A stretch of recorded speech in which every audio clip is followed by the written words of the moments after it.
recording. All right, so I'll go ahead and start if we're ready. Hi guys, this is Andrea Colline with Consumer Credit Counseling Service of Rochester. Very glad that we're attending today. We have a small group, but that's okay. We're still going to go ahead and get you some great information and some ideas and just a strategy to help everyone defeat their debt this year. So the first thing I'll do is start off by explaining a little bit about who we are. So if you haven't heard of Consumer Credit Counseling Service of Rochester or CCCS of Rochester, we have been in the area for about 50 years, and we're proud to be the only locally based nonprofit credit counseling agency in the area. So we have a multitude of different programs and services that we do, which I'll review. But just to quickly recap on that, we do like one-on-one debt management counseling, budget counseling, foreclosure prevention counseling, homeownership counseling, all that good stuff, as well as group education and just different programs that we get opportunities to participate in. So that's a little bit about who we are, and I'm very excited to say thank you so much to Grace and the Parma Public Library for reaching out to us to organize this event for you, for all of us, for our community, and hopefully it gets some good information for you guys. And as far as our mission is to focus on the financial wellness of individuals and families, helping those that we serve to achieve financial wellness through the programs and services that we offer. So we are a member of the National Foundation for Credit Counseling. We're also licensed by the New York State Department of Financial Services, as well as a HUD-approved housing counseling agency. And we're also a member of the Better Business Bureau with an A+ rating. That slide shouldn't be there. So here's what we're going to talk about tonight. So we are going to talk about how can spending get out of control, how can debt become a problem, creating a good positive mindset, and then some strategies to help us resolve those debts. And then I'll have a few slides that just talks a little bit about our organization. So in case you do need that support or that assistance, we can definitely get you connected to someone. So when it comes to spending, here's some statistics on this. And I've been kind of reading a lot online today, so I have some others in my mind. But when it comes to credit card debt, the average person here in America has just under $16,000 in debt. So that's not a goal that we want to achieve. That's just a number as to where we are. There's all kinds of reasons that it could lead up to. A lot of people just assume that, you know, someone might have bad spending patterns or, you know, whatnot. And in some cases that could be true, but in a lot of cases, it could be maybe an individual's not earning enough income. They're supporting it through credit. Maybe there's been a change in the household. Maybe, you know, there's an income reduction, an increase in expense. There's all kinds of things that could lead to that. Now, our goal is we want to stay on the lower end of credit. Simply because A, we want to have that peace of mind and save that money and not have that, and B, I would say, not have that additional interest we're paying over time. But that's what the average is right now. So 39% of Americans carry credit card debt from month to month versus trying to pay it off in full every month. Credit will allow us to do that, which is good and bad in the same discussion. And then when it comes to student loans, the average college student graduates with about $40,000 in student loan debt, and 1 in 5 borrowers have more than $50,000.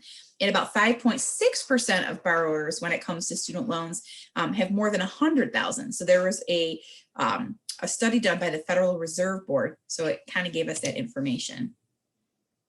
So just a little bit more trivia. So blank percent of Americans are spending more than they earn.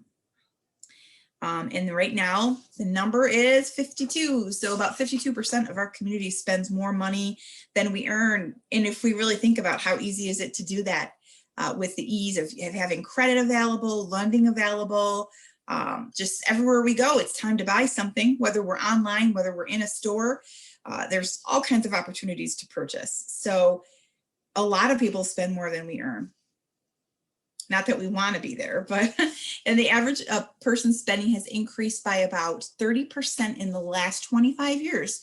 So when we're saying that, we're not saying that it's because prices have increased. We just spend more money now. Credit wasn't available as heavily as it was 25 years ago as it may be now. Maybe it was just kind of in the earlier stages in the beginning. And definitely internet usage or online purchases weren't available really at all, maybe very little. So something to think about and be aware of. And the average American spends about $1.33 for every dollar earned. So we are spending more. 1 in blank Americans have more debt than savings. That number is 1 in 4. And about 50% of Americans are currently setting up a budget. I don't know if they're sticking to it, but have some kind of a system, which is a lot. I mean, we look at that number and say 50%, but that's a lot of people. Half the people in our nation actually have a budget set up. The rest of us are just kind of hoping for the best, maybe paying things as we can, not being aware of where our money's being spent, might not have those goals. 21% regularly have monthly expenses in excess of income. So meaning that, and we might look at that number and say it's not as high as the other ones, but 21% of our nation doesn't earn enough to pay their day-to-day expenses. So that's definitely a concern and a real number. So it's always taken into consideration when we're looking at our debt situation or just our financial picture, like what's the reason behind it? So those are, I always like to start off my workshops with a little bit of statistics, just so we kind of know what we're going into. A few other lines that we like to say too, or that we've noticed over the years, is when it comes to spending money, right? Or if it leads to debt in any way, the decision to buy is like a basic pervasive money management behavior. I mean, we can't get away with not buying something. We buy something probably every day or most days, whether it's, groceries or gasoline or transportation or medical expenses, and there are all kinds of other things too. And everyone is different. There's not people that are, there might be people who have similar outlooks, but not everybody's the exact same. There's people who could grow up in the same household and have a vastly different opinion when it comes to spending money. And also we can relate to money and spending differently depending upon our values and our experiences. It might be, there's individuals who maybe grew up and didn't have as much money available to them, and maybe they spend a lot more now, maybe making up for the past, or vice versa. So it's something to think about. But everyone's different. We all have our own unique perspective, and the act of spending is neutral. So it's not that it's good or bad or right or wrong. It just kind of is what it is. And currently, and I want us to all go back and think about it. Like, how can our emotions play into how our spending patterns can be? If we're a little stressed out, sometimes we go for something that can give us a bit of relief, maybe a little bit of just a happy or excited feeling. That can be in all different levels, but a lot of times spending money without planning it is one of those reasons. Maybe it's just going and picking up something for ourselves to make us feel a little better. Maybe it's just dining out. Maybe it's just something small. And it's not that it's bad, but if we really are making a habit of spending based on our emotions, it could lead us to unnecessary spending, unnecessary stress, and in some cases, spending addictions. So approximately 6% of our society truly suffer from a spending addiction. It's a real thing. It may not be acknowledged, but it's definitely something to think about. So this is where we kind of do a discussion, but I guess we could do a chat in the chat box if anybody wants to participate in that. I can also pause the recording too. Okay. Yeah, so I'll pause that and we can kind of discuss, and then I'll continue as the presentation goes. Okay, sounds good. So spending, think about how common is that, especially now. It's so easy to spend without really thinking about it. Another reason is we could be numbed by plastic or spending online. That could be something that we might not really think about as much as if we were to hand over cash. 1 second.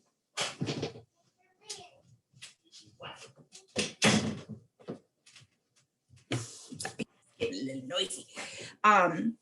We may not think about if we're using plastic, versus cash. And McDonald's did a study years ago that when they started taking debit and credit cards versus cash only, that the sales increased. And I want us to think about that. In the last few purchases we may have made, it probably was using some kind of a card, because we kind of are forced to do that now in some regard. But think about like how much more comfortable we would be in the grocery store if we, using a card versus just having cash, and just trying to really be aware of that. I know I do, for 100% positive, that over the years, with just getting used to spending money on a card versus cash, spend a lot more money personally. Emotions, we talked about that a little bit. Maybe we're bored, depression, anxious. There's all kinds of things that could lead to that when it comes to how we're feeling. So that could be, it's a very, very real reason, might not be talked about, but why people might spend more money. Keeping up with the Joneses, or keeping up with one another, a reason why some people may tend to overspend. Just a few more. Failure to adjust if a circumstance changes. So that could be a reason. Maybe there's an increased health cost or reduction in income, and we're not adjusting our expenses to that. So that's something to think about as well. A sense of entitlement. And when I say sense of entitlement, it sounds negative. It's not meant to be negative in any way, shape, or form, but meaning like, I work hard, I deserve it. Because I think we do work hard and we do deserve it. But it can, that can become a reason why we might spend more money than we planned on. So just, putting that into perspective. Inability to wait. Very common. This is very common around holiday time.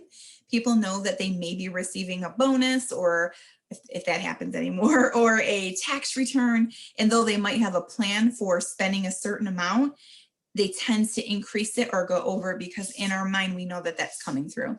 Or even if a tax return was just deposited, or a stimulus account, or maybe we just received a little unexpected funds, it's helpful, but it could give us that little false sense of security, a little feeling of excitement, and we might spend more than we planned on.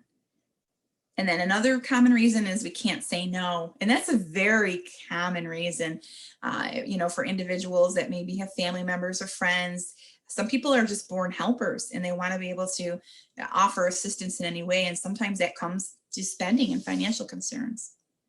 So I just wanted to kind of review a little bit of statistics and just kind of how someone can create debt. And when I say that, I don't want to make it sound like it's a bad thing.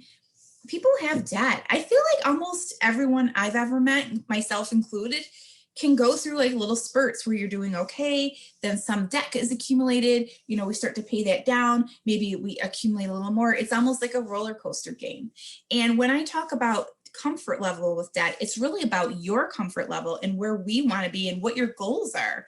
So someone might be okay with having some creditor debt and making sure that they're paying on time. Maybe it's reducing slowly or not.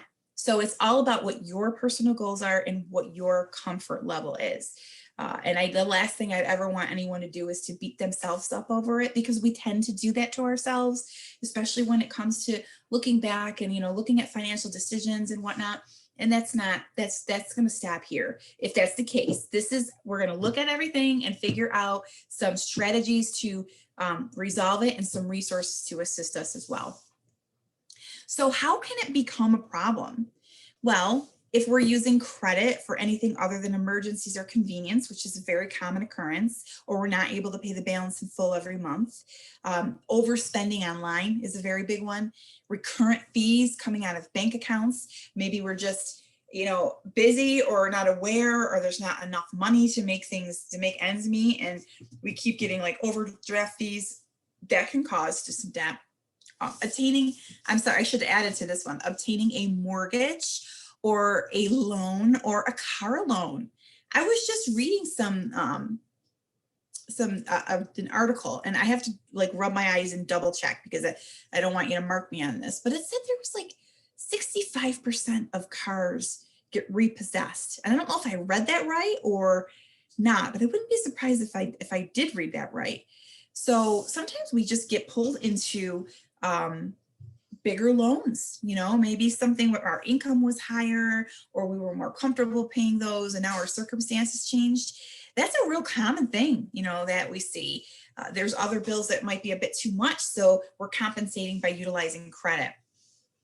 Other reasons are like no payments until like retroactive interest. That means that the interest is charged over a specific period of time. So maybe it's 0% for 18 months and we go into month 19 with a small balance left. That interest is charged on the entire balance. That's a common occurrence as well. So just kind of be careful of that. And just very high interest rates overall. So the different stages of debt, I'm sorry, I should read it. I like to kind of go in there. So we can go through these stages in a matter of 10 years or 10 minutes. Okay, so think of these feel familiar to you, because I know that, like, I've worked here and I try to practice what we preach, but I feel like I've gone through stages like this. Finances are overwhelming for everyone. First step, denial. First stage, I should say. I don't owe that much. It's normal to have credit card debt. I'm fine. It's all good. I'll pay them when I get a return. I'll pay them off, sooner or later. I'll fix that credit. I'll pay off that balance. It's not a big deal, right? That's what denial is when it comes to credit. And it is a stage. So sometimes we can underestimate how much we truly owe or not want to look at the balances or the statements. I don't know if anyone's ever experienced that, or someone that's experienced that. Us doing what we do for a living, we see it all the time. People come in, they're so stressed out. I feel so bad. They're so stressed out and just overwhelmed, and they'll bring their bills in and they haven't been opened because they don't want to look at it. They don't want to look at all the fees or the interest that's been accumulating or things like that, which I can understand. Not answering the phone. If you're getting the calls are the most stressful part. So if anyone's ever experienced that, that's the first thing people tell me. I want the calls to stop. I need to sleep at night. I don't want to worry about this. And from here on out, we're not going to. We're going to have a plan and we're going to strategize and we're going to figure out how to resolve it. But those are some signs of like denial. Not opening the bills, opening other credit to compensate if we're feeling overwhelmed, and telling ourselves that everybody's in the same situation. Right?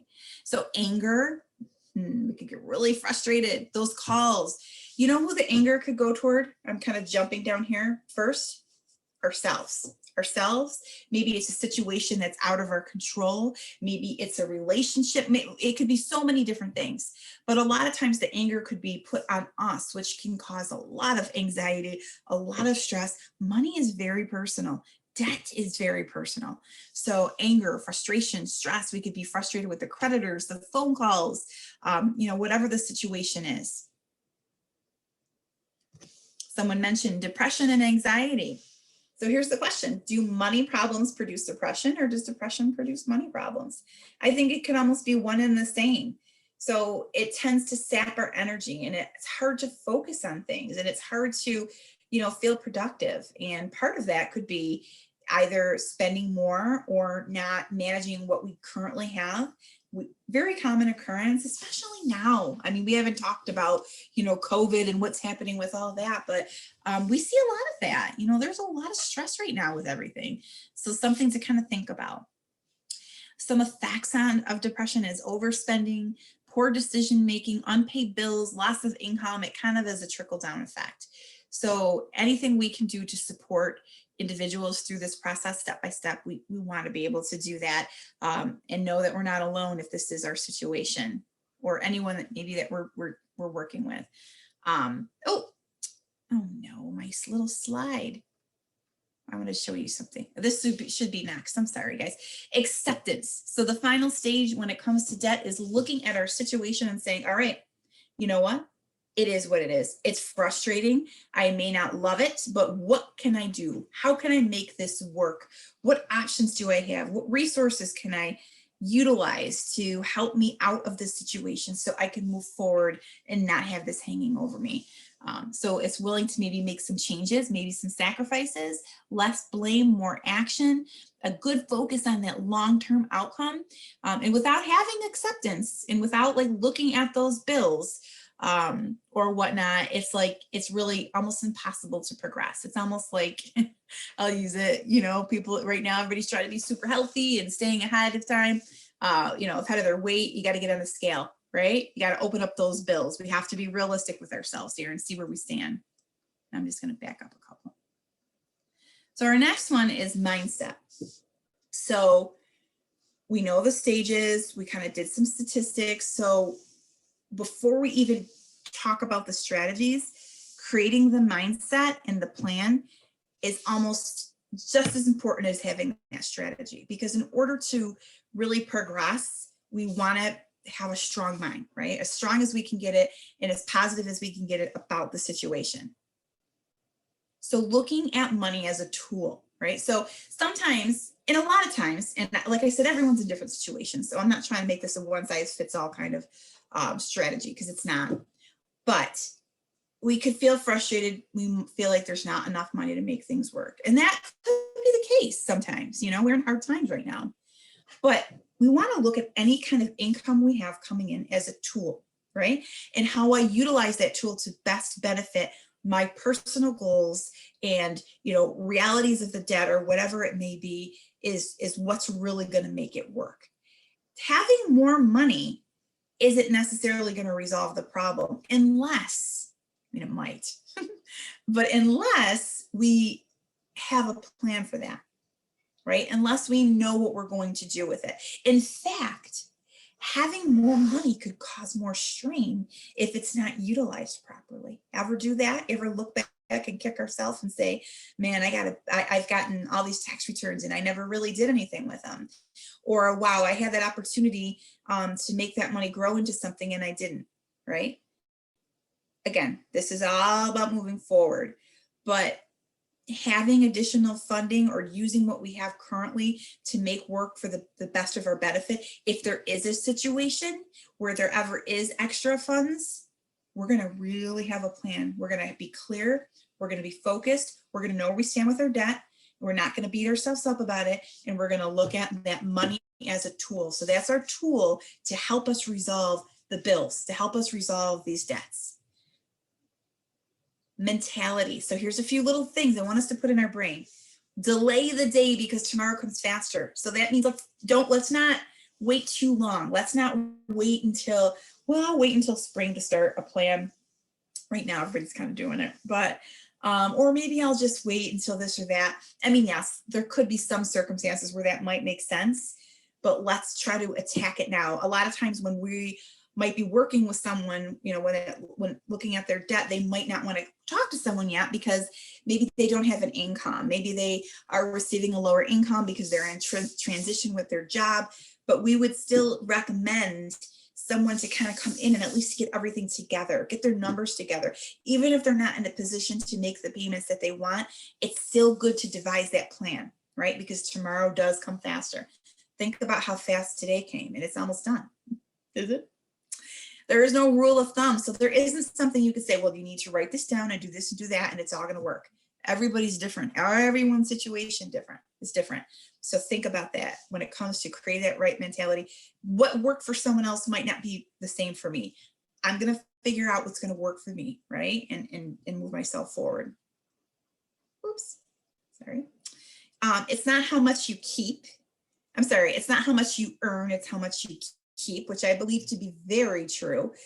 There's lots of people that you'd be surprised if you think people that, you know, are in a really great income strategy or income strategy, doesn't make sense, have a good income or savings, you know, are in a fantastic position. And that's not always the case. In fact, it's almost the opposite in a lot of situations.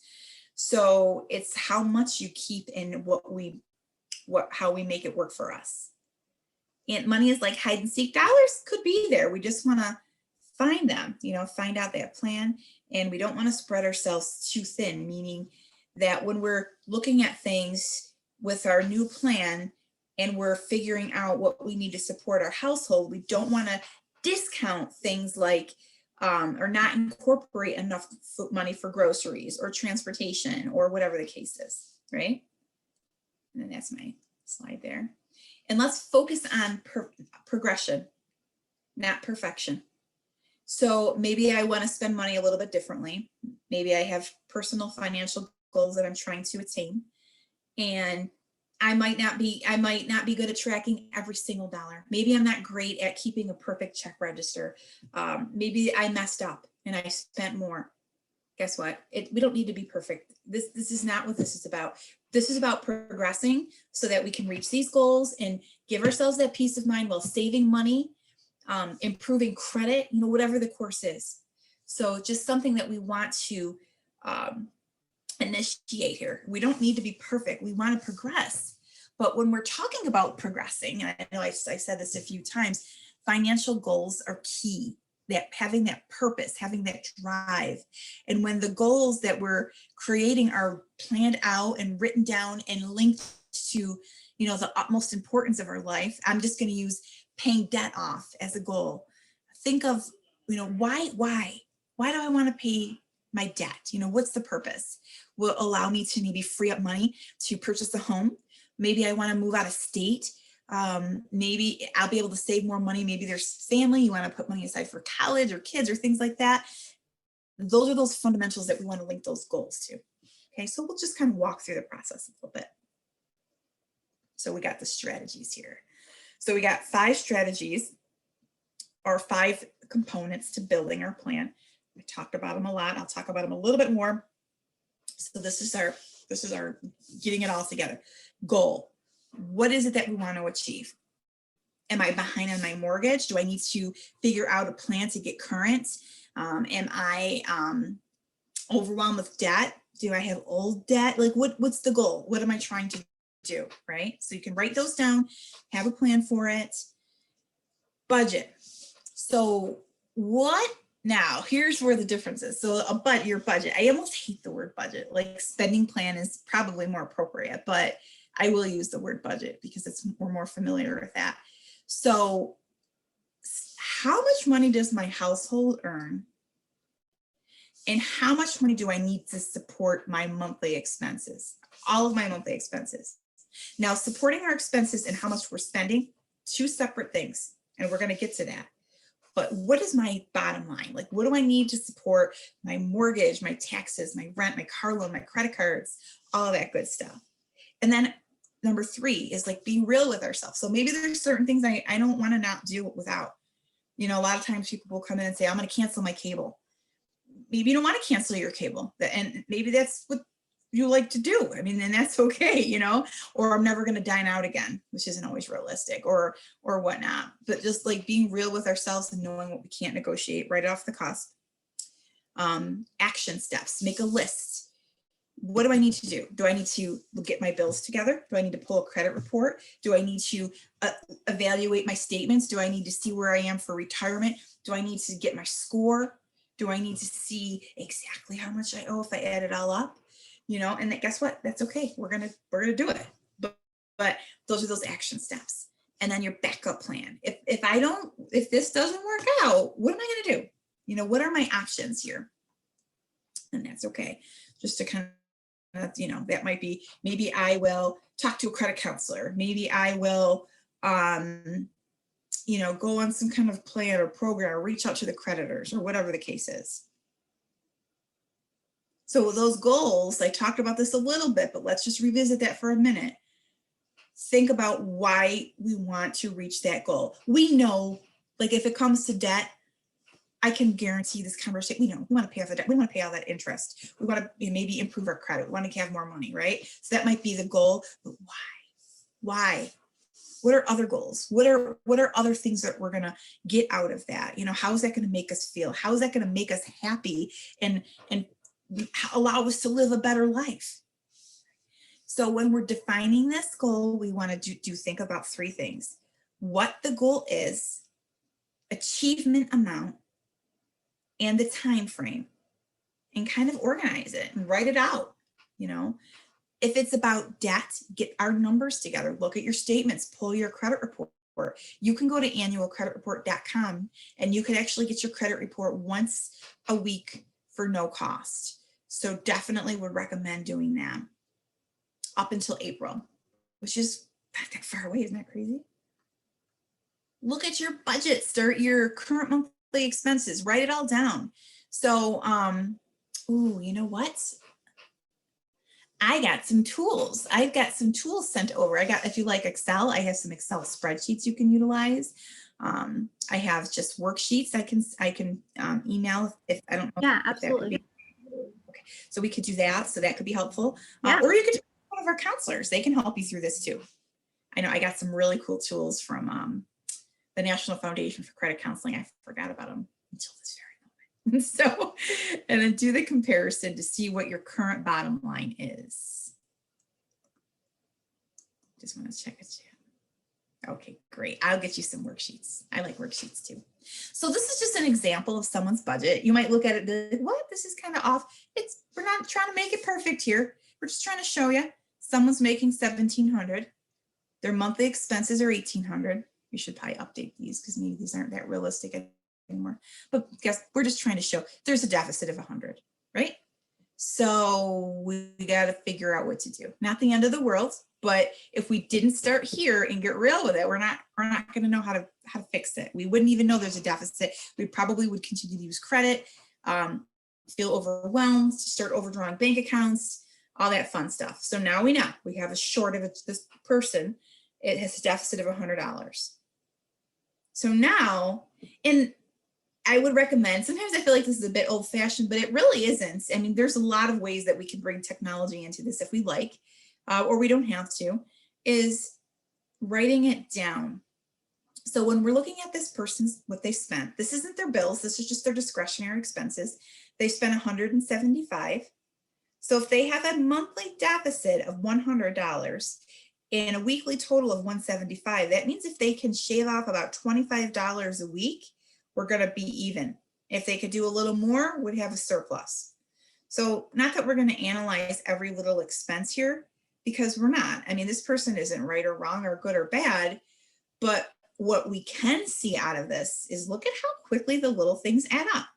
And I know everyone's in a different situation. A lot of people might not be doing this, but a lot of people might be too. Yeah, I could be one of those people, so I'll put myself out there. But these little things really can add up and they could make a big difference. So just trying to make ourselves aware of what we're spending. It's about money mindfulness. I love that term. That's my term for 2021. I think I'm going to call it my own, but it's probably someone else's. Being mindful about where our money is going. Why? Because we have goals, because they're linked to those utmost important values that we're trying to achieve, not just for ourselves. Maybe it's for family or friends or whatever the case is, security, career. I mean, I could go on and on about how, different values and purposes behind that. Okay, so we have our budget. Now we kept track of like where money's really going, because there's a difference between what we're spending and what we need to support our household. I don't know if that's always talked about. So now we got to figure out a way to resolve it. And here's the bottom line. And I hate that I have to be so rigid with these two options, but this is what it is. We either need to fight that deficit, right? We have to make more money or spend less money. Maybe we could do a little bit of both. People usually jump to spending less because there's options there. It's not even about spending less. It's just about being mindful sometimes. Or maybe there's resources. When I say make more money, maybe we're not covering enough to pay everything, but maybe there's a program. Maybe there's something I qualify for to help me compensate for that difference. So that's just something to think about. And then look, here's our budget, old budget.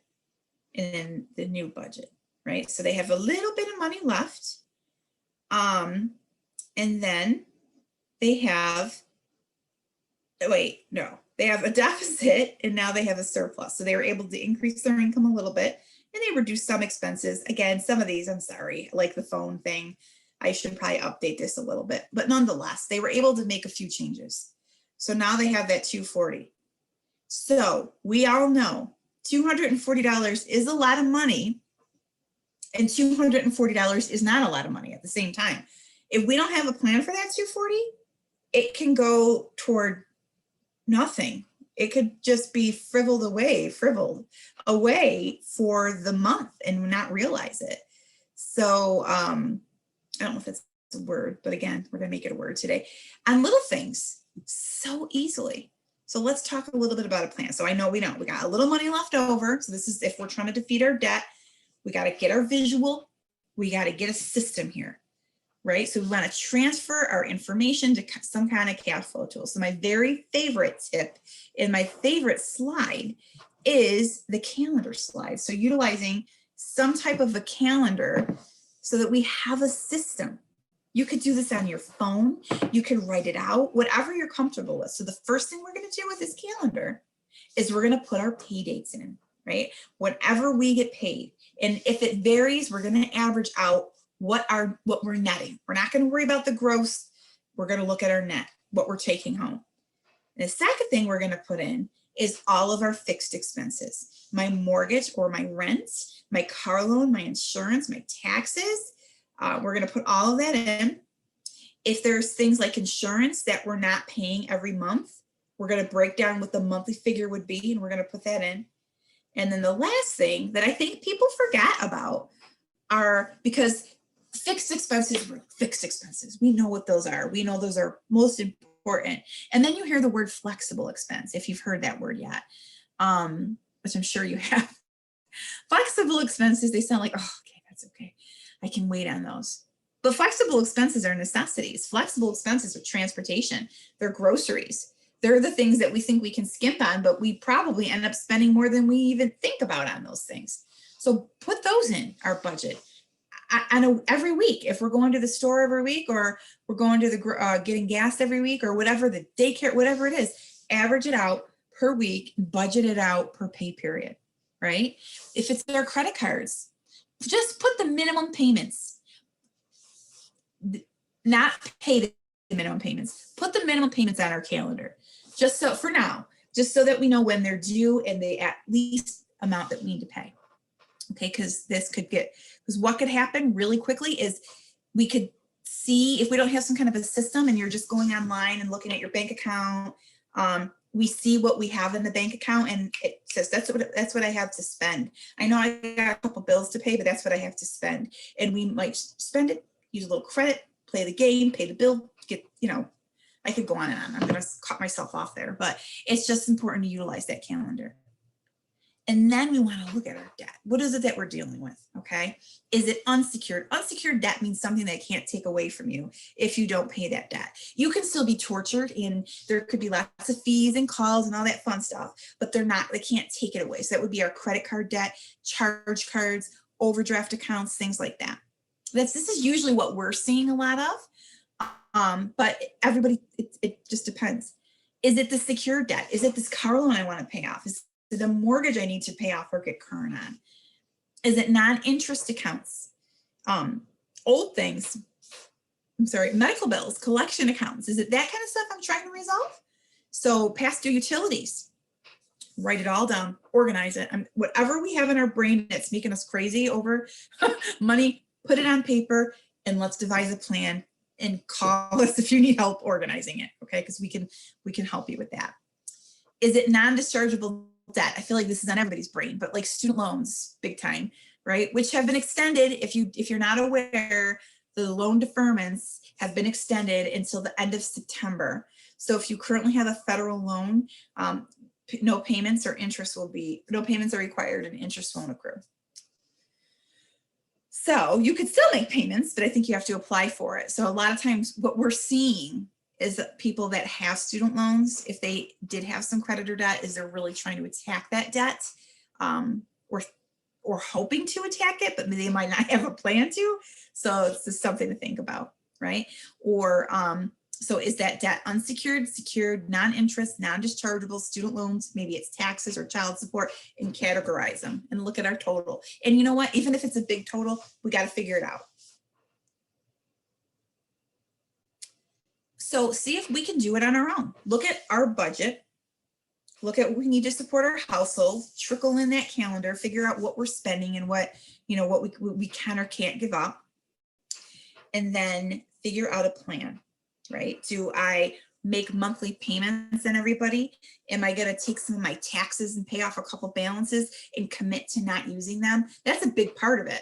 I didn't mention that, but unless it's an emergency or, what our situation is, the big part of it is just getting out of that habit of maybe carrying that credit card balance or, or using it as much as we might be. I know everyone's different, but it's just something I want to put out there. So look at your budget. If it is credit cards, you can always call the credit card company and see if they're willing to reduce the interest rate, or put you on a hardship program. A lot of creditors are doing that now with COVID and everything. But it's for temporary periods of time. So you want to just kind of be aware of that in some cases.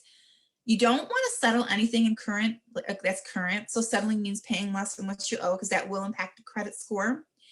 When it comes to using a balance transfer, it could be a strategy to get a lower interest rate. But the thing about balance transfers is if you're thinking about that, have we done them in the past?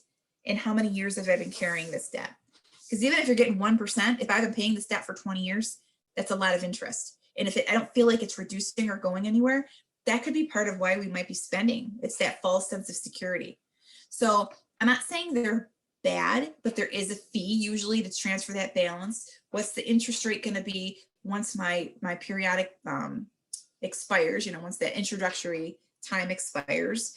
And what's my plan to really resolve it within that time frame, right? So just something to think about. And I'm not just saying this because I work at Consumer Credit. If you're thinking about transferring a balance or taking money out of retirement to pay off debt or taking out a home equity loan, I would highly, highly, highly recommend you speak with one of our counselors so that we can help you crunch those numbers to figure out, what's your best bet. We also have debt management programs to help people consolidate their bills at lower interest rates and lower payments. And that is a very good strategy for a lot of people. So everyone's different, but I just wanted to put that out there. Avoid trading unsecured debt for secured. That's the home equity thing. It might make sense in some situations, but it's really important to look at our budget. Am I getting this loan and it's not, it might be more affordable, but am I going to spend more money now because I feel more comfortable? Did I just give up that equity, and could I have done it a different way? So just thinking about that. Were there fees to get that equity? Other ideas: pay monthly on smaller balances. So that might mean, okay, here's my debts. So I'm going to, well, this is what I think this means. And I should lay it out here. I apologize, but there's like avalanche method, snowball method. So an avalanche is where, remember that extra $240 that person had? They take that and they apply all of that. They pay everybody their minimum, but they apply it towards your highest interest. And a snowball is when you still take that $240 and you pay everybody their minimum, but you apply it towards your lowest balance. And when that balance is paid, you continue on until you're up to just the one account. So people can argue I've seen people argue of which method's better. You know what? It depends on your situation. It's unique to you. It depends on your interest rates. It depends on your debts. It's all really just depending on all of that. So, but those methods, both of them are good though. I mean, they will definitely help someone to resolve those debts and get them paid off faster, and have some kind of a strategy, right? So pay monthly on smaller balances, negotiate settlements on larger balances, take action to, wait a minute, let me back up. Negotiate settlements on larger balances if they're already in collections, and understand your obligation.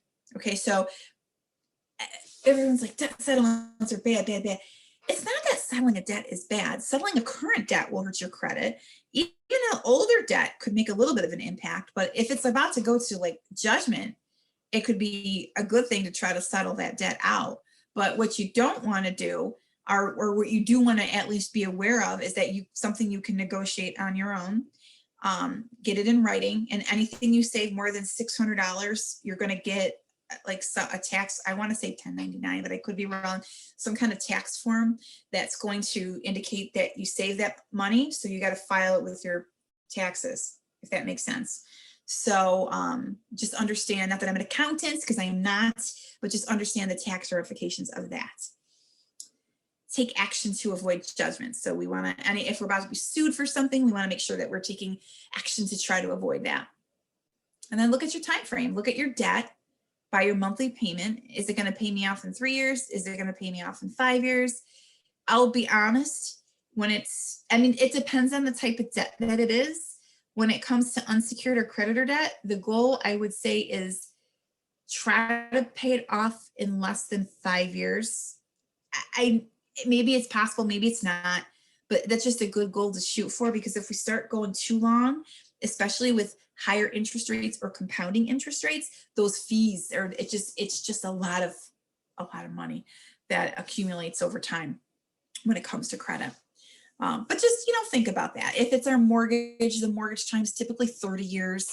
If it's student loans, I think the typical time is a 10-year period, though it can take longer. It all really just depends, right? And then look at it, crunch those numbers, the total cost. And that's kind of where we can help people. So just find your strategy. With consumer credit, it's reduced pain, like a counseling session. I'm going to talk about this with a few slides, but it's basically an overview of where you stand with everything. Debt management program is like reduced payments, one payment. We don't get, we try not to focus on not accumulating more credit. Debt's paid off in less than 5 years. They stop, the late fees stop, over limit fees stop. A lot of the creditors will significantly reduce the interest rate so that the debts are paid off. It's only for unsecured debt. It's not for credit card. I'm sorry. It's not for loans like automobile loans or car loans. Some personal loans could be. It all just depends. And the NFCC is where you can find the closest credit counseling agency to you, which I'm guessing is probably our agency here in Rochester. But the NFCC is the National Foundation for Credit Counseling. So it all just depends. It'll bring you to the closest one. Debt settlement. So we are not a debt settlement agency. We are a nonprofit credit counseling agency that we do full repayment of the debt with concessions. Before anyone, makes payments or anything like that, we know what the creditors are looking for. We have agreed upon terms. So with a debt settlement, somebody might have like a lot of different creditors and they're going to pay less than what they owe on the debt, or that's the plan. They might start saving their money and not paying their creditors. And that could cause some damage to your credit history. And there may be some fees involved. So I just want to make sure you know the difference between a nonprofit credit counseling agency and a debt settlement agency. Our agency is a nonprofit credit counseling agency. And usually a nonprofit is a much safer way to go with when it comes to managing debts. So that's just a little bit. So we're here Monday through Fridays from 8 until 8, Fridays from 8 until 5. I'm sorry, Monday through Thursday from 8 until 8, and Fridays 8 until 5. Everything is being done remotely. The office is closed. And I was going to lose my thought for a second. Everything's being done over the phone or video. So if people want to schedule those one-on-one sessions, we sure can. We can still schedule them just as easy as we could. It's just that it would be done over the phone or in a video. And we're committed to providing guidance to help you achieve that peace of mind. It's free to talk with someone. There are some fees affiliated with some of the programs that we offer, but it really just depends on, one's income and their situation. But just to do a credit counseling session, there's not a fee for. So we talked about budget and credit counseling. It's just a discussion. It's just helping you figure out where things are. Debt management is the consolidated program. We also offer first-time home buyer education. That's a big thing a lot of people are looking into, is different grant programs and things like that. One of the first stops as a first-time home buyer, whether you're getting a grant or not, really is to educate yourself about that process. So we have a great online workshop, a very thorough one that we're offering that's on our website. We can get you information on that. We do foreclosure prevention. So if someone is in a situation where they're in a loan deferment or they're behind on their mortgage or both, and they're trying to figure out what to do, what foreclosure prevention does is it helps the individual understand their options when it comes to avoiding foreclosure. In many circumstances, people can still stay in their home. Maybe they can do a workout payment agreement or something like that with their creditor. So maybe they don't want to stay in the home. Maybe it's just too expensive or it's too much for them to maintain, but they don't want to foreclose on the property. There may be some options as well. So speaking with a certified housing counselor, which is what we do, that's where the HUD approval comes in, we can offer that, as well as reverse mortgage counseling and bankruptcy counseling. So both reverse mortgage and bankruptcy. So that is services that we offer that's actually required prior to getting those products or that filing a bankruptcy. So sessions are booked for an hour, and we just kind of talk and look over everything and try to figure out what's going to help you. If a debt management plan is going to help, we can get someone in that direction. If not, we just have a discussion. What are your options? You know, sometimes people aren't able to pay their debt. So what are options beyond that? And that's what would be covered in a counseling session. We also have financial empowerment counseling. So this is a service that is provided to our residents of both the city of Rochester and the county of Monroe, which is awesome. So this is more ongoing counseling. So this is if someone wants to maybe talk with someone every month and see how they're progressing. Maybe it's savings or banking or debt or credit, or maybe they want to purchase a home, but they just need to create some better spending patterns or habits, or, you know, reduce some of that old debt that they have. So this is designed to be like financial counselors in different organizations. So there was a counselor at the Central Library, but they aren't there now because of COVID. So everything's on the phone, but that's what a financial empowerment counselor is. So it's all housed under our agency, and it's in partnership with the city of Rochester. So here's our contact information. So I'll leave that up. And maybe if we want to stop the recording, if anyone has questions, I will put my email in the chat. So if somebody wants to touch base with me or email me or anything like that, you can feel free to do that. Yes, before I stop the recording, I just want to mention to everyone who's on here now and anyone who might be watching later that Andrea is presenting more programs for us later in the spring, in April, 2 in April and 1 in May. So if anyone else is interested in those topics, you can register. Those are on our calendar now. I believe I have the events open already. So there's building a strong financial future, which will go more in depth with that spending plan. Don't live for your student loans. And then in May, protecting your personal information. So I will also put our calendar in the chat.